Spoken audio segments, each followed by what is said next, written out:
Hello and welcome back to the Fourfold Path. I'm Jordan, and God help us, we cannot roll the expected scene. So this is scene 4 consecutively where we have not had the anticipated scene. In this particular case, we roll 4, which was under the chaos factor, even, giving us an interrupt event. Our interrupt event was ambiguous, and the keyword that I got was clean. So I've interpreted that as there was a janitor cart outside of Tabitha's office. The door was open and the lights were on. So she has gone back to her office to pick up her effects before going home for the evening. She left them there to go have dinner with Jennifer. She took a purse, but not her whole bag and her laptop and all those things. So it's late, and there's this cart outside of the office, and it's a university campus. It's it's the modern era, so a university campus is going to be somewhat locked down, but not entirely locked down. And a cleaning cart outside of her office, even given the recent break-in, is not going to give Tabitha any pause. She is gonna walk up. Well, is it gonna give Tabitha any pause? So the cleaning cart isn't out of the ordinary, but is this when cleaning happens at the university? I'm gonna say that it's actually very unlikely that this is when the offices are scheduled for cleaning, or even that the offices would be visited by janitorial staff outside of emptying the waste paper basket. So let's go with, I'm going to guess that the janitorial staff mostly works on the weekend in the academic buildings, and that they handle the dorm rooms in the week. So it's very unlikely this is the specific night that cleaning happens.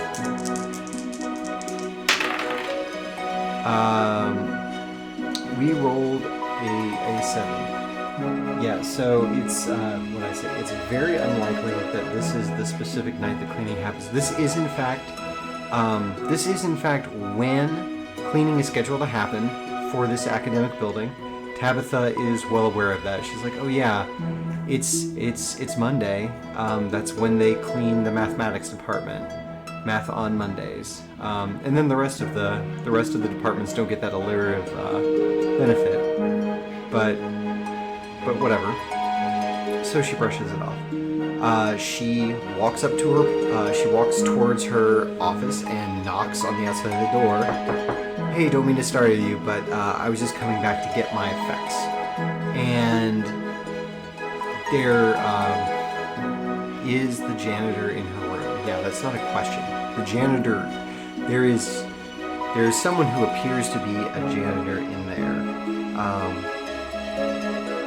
Are they doing... I guess the real question is this person actually a janitor? But I don't want... It's hard to separate player knowledge and character knowledge. Let's instead ask, what is that person currently cleaning? Where are they at in the room? Is there a set of tables we could roll in that would help to see what that character's actions might look like? Those are all blank pages. Here we go. We don't need alien species, character personality, character identity, character background, conversations, no. Character actions, though. Let's see if we get anything from character actions. We got a 12, so bold. I'm going to interpret that as, one doesn't boldly clean, right? This is the, so now we have information that the character doesn't have, right? If they were bold in there, the thing they were doing was breaking in. They were there to take something, or to observe something, or to place something. One of those three things. So there's a question of whether or not they heard Tabitha, and there's a question of whether or not the timing is such that Tabitha walks up on them. We have not specified anything about this person. Let's say that Tabitha wasn't intentionally walking to be observed, but the person in the room wasn't intentionally trying to observe either, so it's a wash. And let's say that this is a third level person. So Tabitha would need to roll at least a 9 to avoid being noticed by them as she walked up. She rolls an 18, which I believe 20 is a major effect, 19 is a minor effect, so it doesn't give us anything. But she does startle them when she gets in there. And they were being bold, so they were doing something that they probably shouldn't have been doing. And we're not going to be specific about that just yet. They are going to try to cover for themselves because Tabitha, I said, knocked on the door before stepping in. Before stepping around the corner, like knocked on the corner of the wall and steps into the office. So, they have like a fraction of a second to cover up what they were doing and make it look like they were actually doing something that they were supposed to be there for. Again, we established that the character's level is 3, so it is a difficulty 9 roll to see through them. But because they were caught off guard, we're going to give Tabitha an asset, and because there had been that break-in around Janus recently, she's going to apply effort to make sure that everything here is on the up and up, because she's not going to go sneaking around levels of paranoid, but she's also not going to just like take everything at face value right now either. So she needs to roll at least a 3 to be very suspicious of what's going on here. And she rolls a 17. So, I don't suppose there's like office furniture tables here. Let's see. On a 4, they were directly mucking with the computer keyboard on top of the desk or the laptop.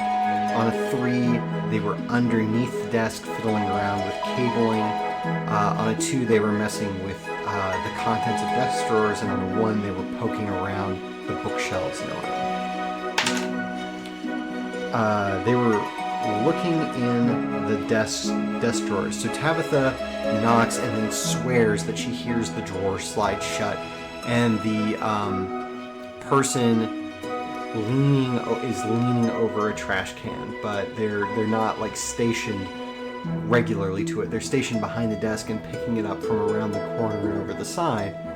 Okay, so there's a question of whether or not the guy knows he's made.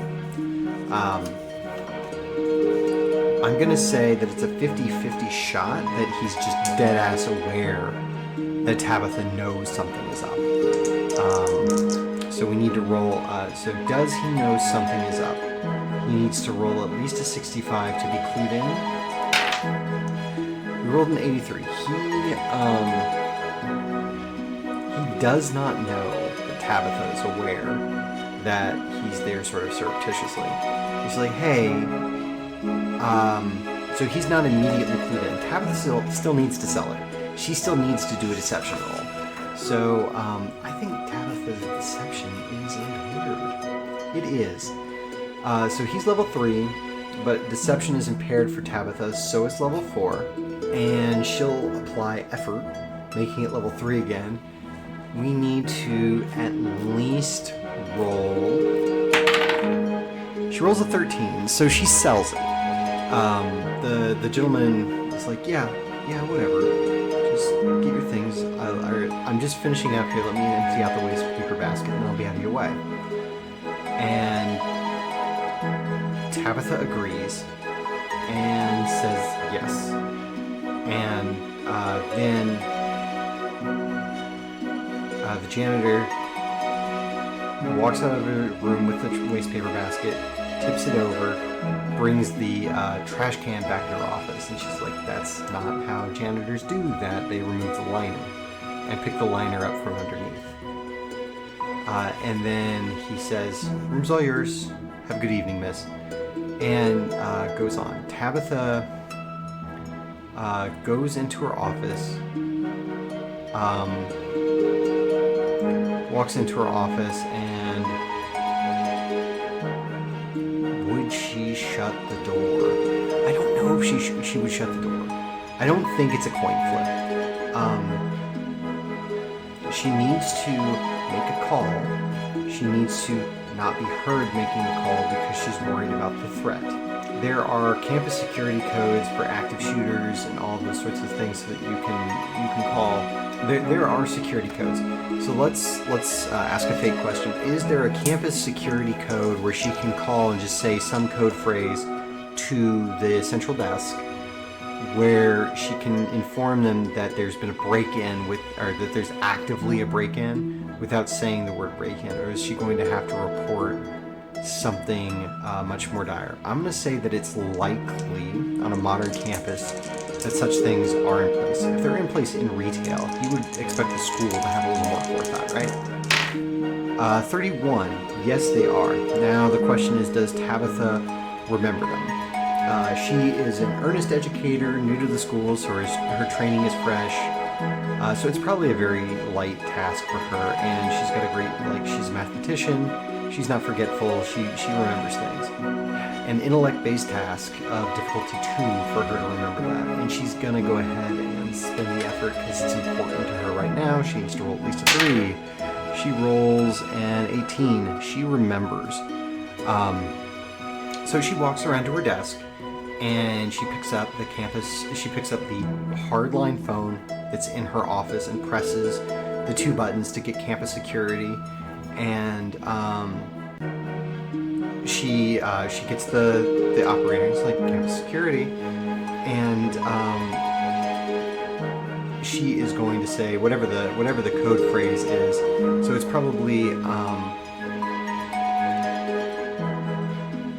it's probably something along the lines of like Mr. Green or blah blah blah. But she makes the call and says the thing. And the gentleman in the hallway, it's very, very unlikely that he overhears this. He is in the process of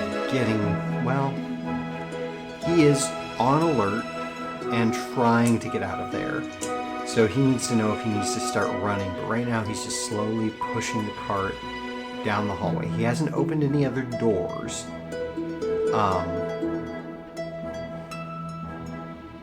No, he doesn't know he's made, so he's cleaning the next office over because he has the keys. He's opening and cleaning, quote unquote, the office next door. So he's definitely in a position to hear this conversation. The question is, does he pick up on the fact that it's a coded language call? I'm gonna say that it is extreme.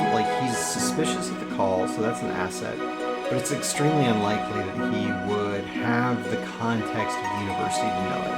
And it's meant to be a coded thing. And so she says some sort of innocuous thing to the other person on the phone. She's like, yeah, I'm just leaving the office tonight. I'll be home in just a second. Are we still set to have dinner with Mr. Green? Or are we still going out for drinks with Mr. Green tonight? So it's nearly impossible for the guy to know from that conversation that he's made. 7. He knows though, so it's not an extreme yes that he knows he's made. He's like, oh shit, because he knows Tabitha lives alone and is a loner. So he knows something about Tabitha.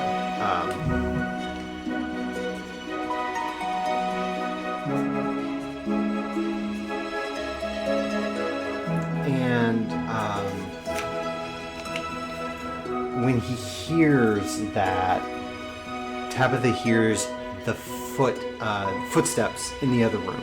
She hears him bolt down the hallway, and she's still on the phone with campus security, and she says, he overheard me and he's running. And we're gonna do a foot race. So this is Tabitha.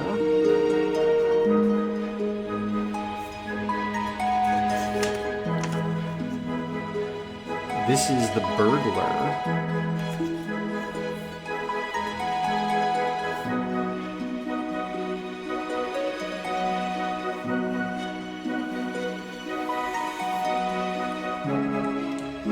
And we're going to say that,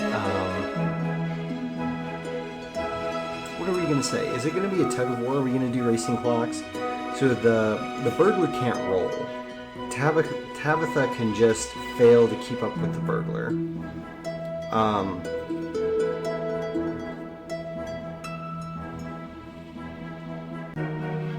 No, it's a single clock. It's a single clock. And the clock is for that the burglar gets away.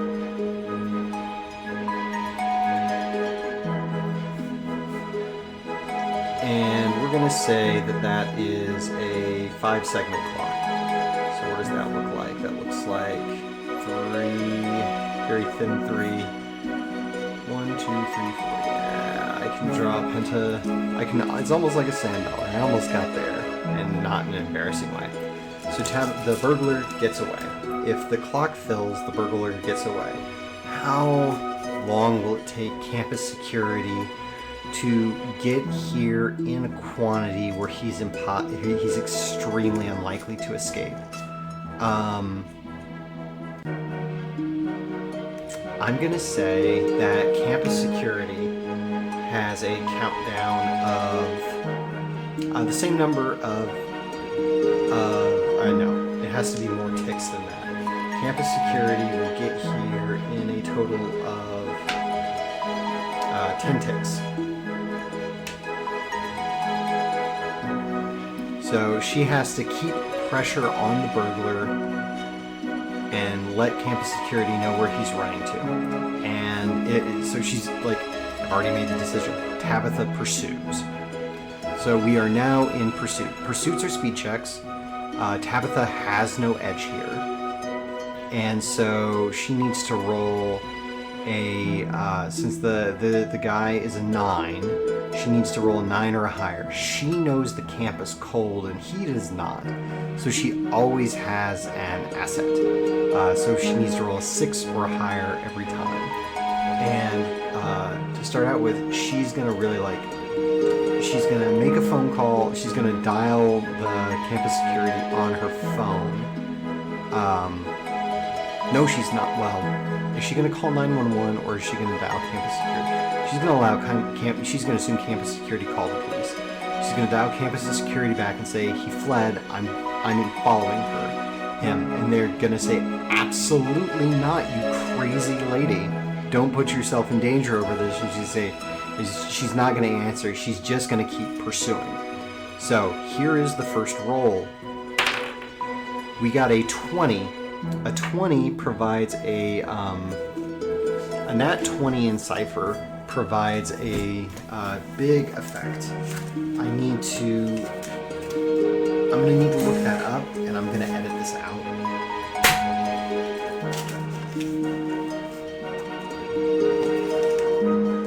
Where are the rules for the nat 20? Roll a d20, there it is.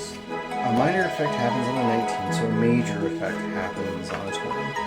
When the player rolls a nat 20, most of the time a major effect is quite beneficial to the character. We're going to say that because it's a major effect, that we get to move the clock forward an additional number of spaces. So it's not just one, it's not just 2.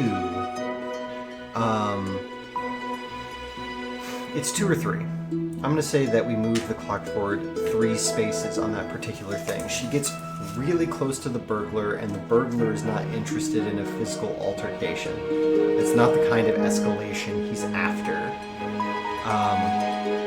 And he didn't... I don't know if the burglar came armed. Did the burglar come armed? That seems unlikely. fact, it seems very unlikely that the burglar came armed to the school to commit a burglary when he wasn't expecting to be caught. 92.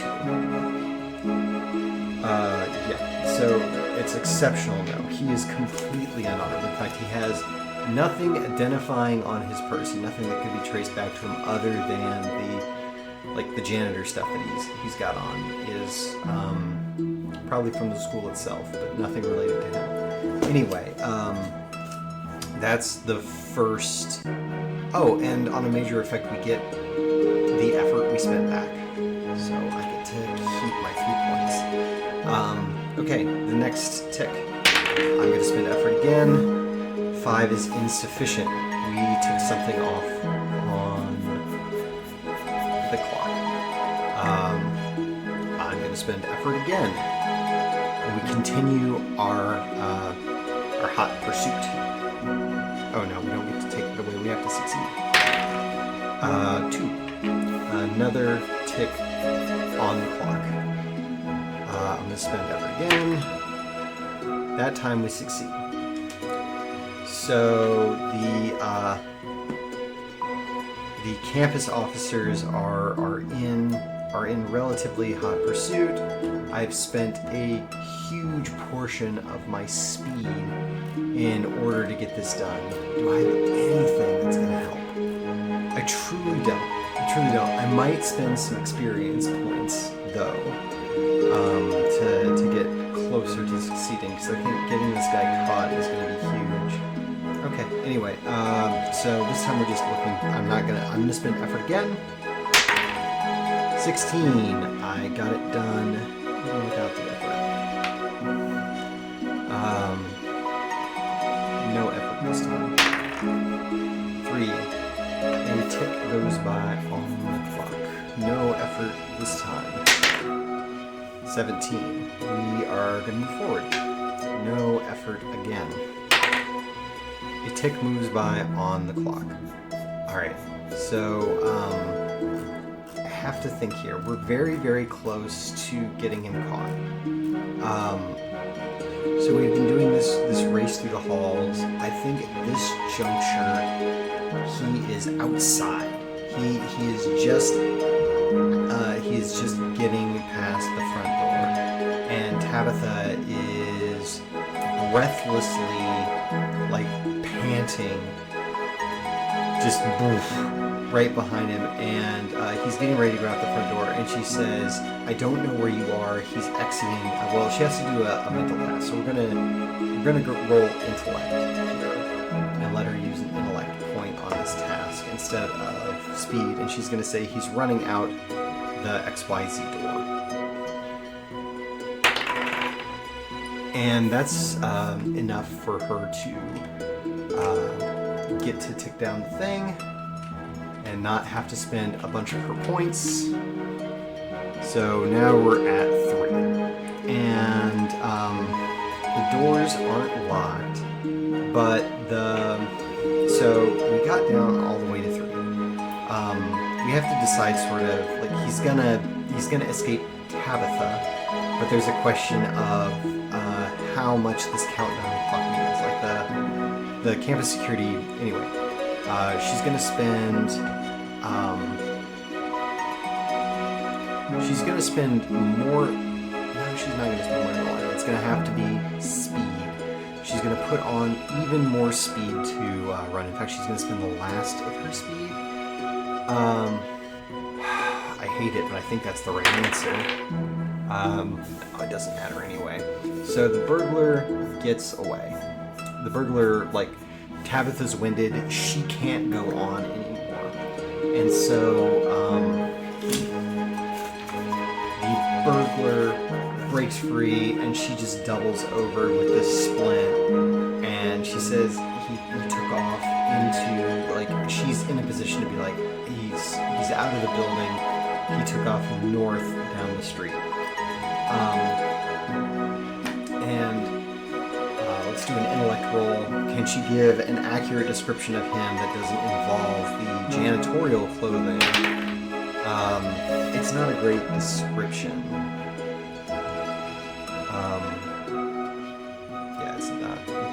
wearing janitor's clothes, and he's about my height, is what she says. So he's away. So what does the fact that this countdown got all the way to 3? If it was all the way to 0, the intent was that they would capture him, that they would be at the door when he arrived. As it is, the campus security folks are coming from further away. They know what direction he's running in. So I think that it's, it's not nearly certain. Oh, I know what I'll do. Because I initially started it from 10. How many steps are there on this ladder? Are there 10 steps on the ladder? That would be convenient. 1, 2, 3, 4, 5, 6, 7, 8, 9. There are 9 steps on the ladder. So since I took 7, 1, 2, 3, 4, 5, 6, 7, it's very likely that they're in a position to catch him. So I'm gonna roll on that table because I don't want him to get away. But does he need to get away? Is it gonna be bad if he gets caught?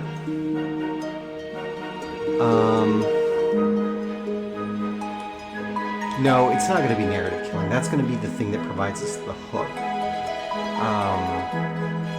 Isn't it? I have to think about this. Is it narrative killing if the bad guy gets caught here? If the bad guy gets caught here, then the police are going to take it over. There's a question of if there's an organization or an individual that's targeting Tabitha and Janus, and like who it is, if they're related to the previous thing or not. So I don't think it's narrative killing. There's a real question of is it likely? Is likely too unfair? Or should it is very likely too unfair? Or should it be likely? I'm gonna say that it's likely that they it's likely that they catch him because he's not going to be able to slow down and blend in. He's just going to be sprinting. It's winter, so it's dark. So, that's going to hurt things, but let's say that it's going to be likely that they capture the guy.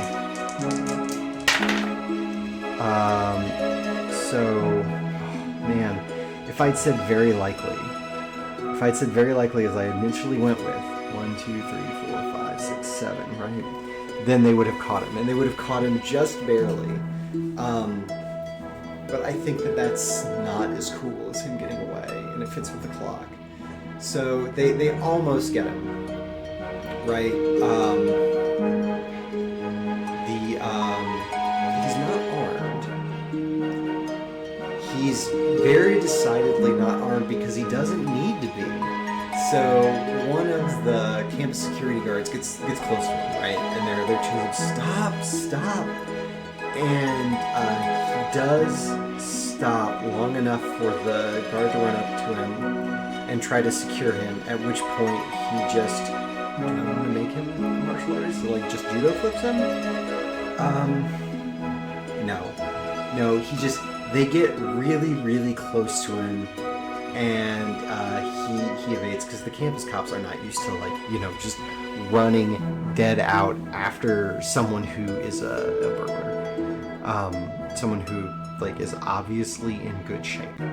Oh, that could be good. The cop tries to tackle him and pops a shoe off. And now he's running without a shoe. They're not going to put out an APB in a college town over a burglary, though. They're not gonna scramble people for that. They're gonna have Tabitha go back and see what's stolen. So yeah, no, they don't get anything. I wanted it to be something, something that they got from the person, but it's just not gonna be, despite all of that investment of my stat pool. Man, that's rough. So anyway, Tabitha's still wheezing inside of the building, and campus security eventually rounds up and comes and joins her. And they're like, hey, we told you to stay put. And she said, yeah, well, Tabitha's going to say, yeah, I know, but also someone broke into my student's house, and now someone's broken into my office, and I just couldn't let that be. And so they have a conversation. Let's escort you to your office. They go to the office. They go and look at the cleaning cart. Obviously, this guy had keys and was pushing the cart around, and they're not gonna do anything. They're gonna ask Tabitha if anything looks to be missing, but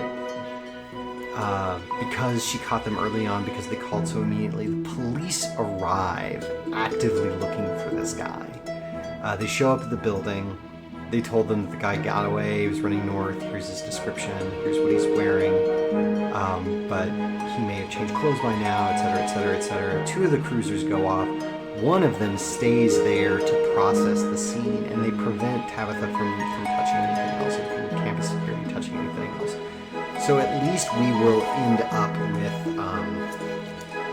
physical police evidence that Tabitha won't get a lot of access to, but they will walk her into our office and say, is there anything obviously missing? And she'd say, when I walked in here, he was going through my office drawers. He was going through the drawers.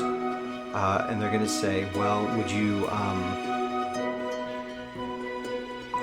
they're going to say, let us have someone in to process the crime scene, and then we can look through to see what, if anything, is missing. And if he was wearing like latex gloves or something, that's what the security guard got off of him and stuff. So it doesn't particularly matter if he was wearing gloves or not. They're going to have like prints, so they're going to be able to see if he was in the system. Critically, I'm going to assume that this person is not like a high-end professional burglar and isn't thinking things through, and so they're not wearing gloves and whatnot to every crime. Does that make sense? Or does it need to be the latex gloves came off of him in a scuffle and they got something we don't have anything from Janice's apartment? I don't know. He wouldn't have had gloves on because it would have been too obvious. We can answer the question of whether or not Janice's apartment came back with prints that weren't his later.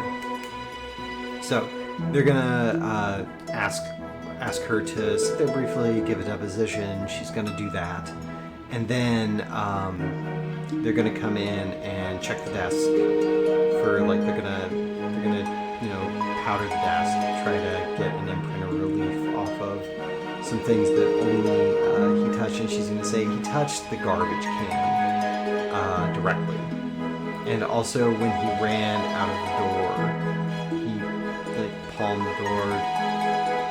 She's gonna be able to point them at the things that he touched, like a few of the things that he touched, so they'll be able to pull a good print and let her search her desk to see if anything was stolen. Because that's the thing I'm trying to get to here is, was anything obviously taken from Tabitha's office? I'm gonna say that it's actually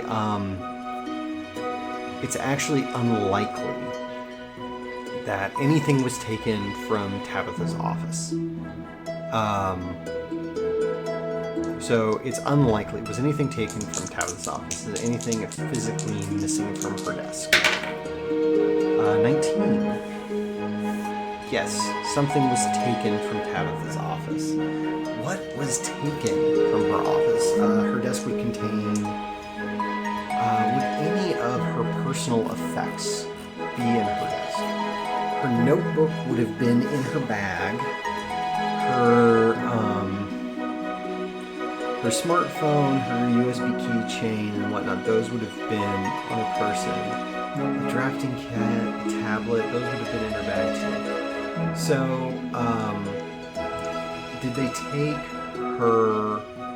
take one of her personal effects? I think that it's very likely that they, because we've established they took something.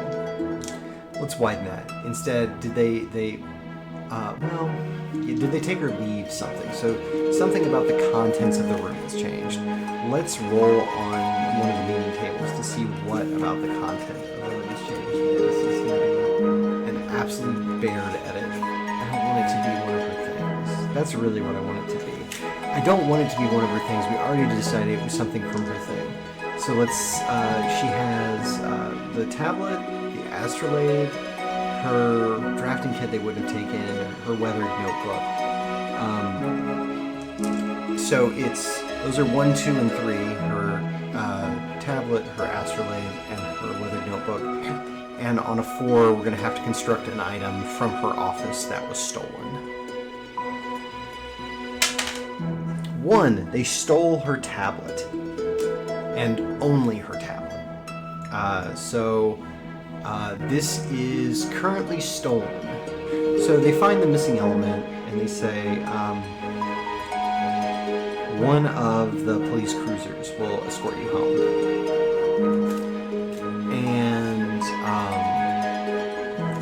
they drive her home. They follow her home. She gives her statement. They're going to process the thing. They're going to pull the security tapes. All of that nonsense. And they're going to also follow her home. And was her home broken into in the course of the day? I'm going to say that's nearly certain because it's easier to burglarize a home than it is to break into an institution. They wouldn't have tried her office if they hadn't already failed to find what they wanted at her home. So let's say that it is very likely they broke into her home. 34. Yeah, they broke into her home. So she gets home and she walks up to the front door and gets her keys out. And before she tries to key the office, he's like, "Let me." And he just turns the doorknob and the door opens. And he said, "Did you lock it this morning?" And she'll say, "Yeah, I locked it." And he says, "Why don't you go sit out in the police car and we're going to call for some other people and get them to come over here." And so a little bit later, some backup arrives at the house. They go in, they clear the house. Tabitha's just sitting out in her yard. Lauren is not the person she wouldn't call Jennifer. We really haven't brought Lauren into the story yet. I don't know if we want to. But Lauren isn't who she would call in this situation either. It's super late. So that's really what comes down. They clear the house. No one is in the house, obviously. They broke into the university after breaking into the house. And there's going to be the same question of, were there things taken, blah, blah, blah, blah. Eventually they found a way, they got in, they forced the back door. And so Tabitha says, "Look, I'm not going to stay here tonight, obviously. Here's my number, here's where you can reach me, blah, blah, blah, blah. I am going to go." Is Tabitha going to go get a hotel room? Or is she... What time is it? It's certainly past 9 o'clock. Past 8 o'clock. How many hours past 8 o'clock is it? It is 10 p.m. 2 hours past 8 o'clock. It's 10 p.m. So it's not like the dead-ass middle of the night, but it's late. And Tabitha is saying, "Oh my god."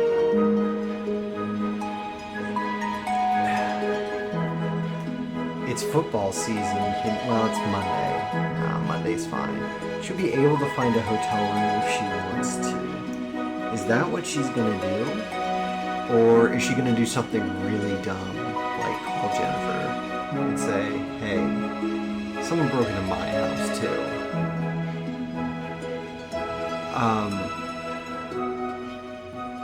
Jennifer isn't where she would go for comfort or solace. They're not close like that, and that isn't what would make sense.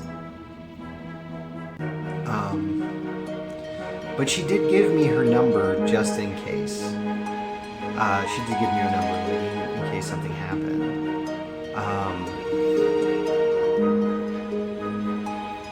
It doesn't make sense to force them into that close thing, does it? This is very like Fight Club, where the character who doesn't ever get a name, Edward Norton, but in the book too, comes home and his house has been burnt down by himself, but still. I'm gonna say it's even. It's even odds. On heads, Tabitha is gonna call Jennifer, and on tails, she'll go get a hotel for the evening. Oh no, it's heads. Okay. So she's gonna pick up the phone and call Jennifer and say, "Look, I know it's late. I'm sorry." And Jennifer's like, "Why the what? Tabitha, like, I didn't expect you to call so quickly." And Tabitha's gonna say, "When I got back to my office, someone was breaking into it. When I got back to my home, someone had broken into it. I just can't deal with it right now." Jennifer is gonna say, she's gonna call, and Jennifer's gonna say, "Well, what do you want me to do about it? I can't make that not have happened, and I'm pretty sure the dean didn't do it." And she's gonna say, "Well, I can't stay here tonight. Does the university have anywhere they can put me up, somewhere for visiting professors or something? Because, like, I can get a hotel, but I can get a hotel, I guess, but, professor salaries and all that. And I'm gonna need somewhere to stay for longer than a night." Jennifer's gonna say, "Yeah, the housing probably has something for you, but you're not going to get it dealt with this evening. You're going to need to go to a hotel, and I will put you in touch with the right people tomorrow. I will make sure that someone comes and talks to you, okay?" Right? Because Jennifer's not going to say, "Oh, sure. Like, just come spend the night." Right? It is nearly impossible that Jennifer says, "Look, just come crash on my sofa. One good turn deserves another," right? That is nearly impossible. Yeah, she doesn't at all. And so Tabitha says, yeah, thanks. Sorry, I wasn't thinking straight. I appreciate it. Sorry to wake you." And then proceeds to drive to the nearest Days Inn and get a room for the night. And with that, we're going to leave that there. And when we next return, after a huge amount of editing of my hemming and hawing and trying to figure out where we're going in this episode, that'll probably be the end of the first arc. And we'll figure out what happens to our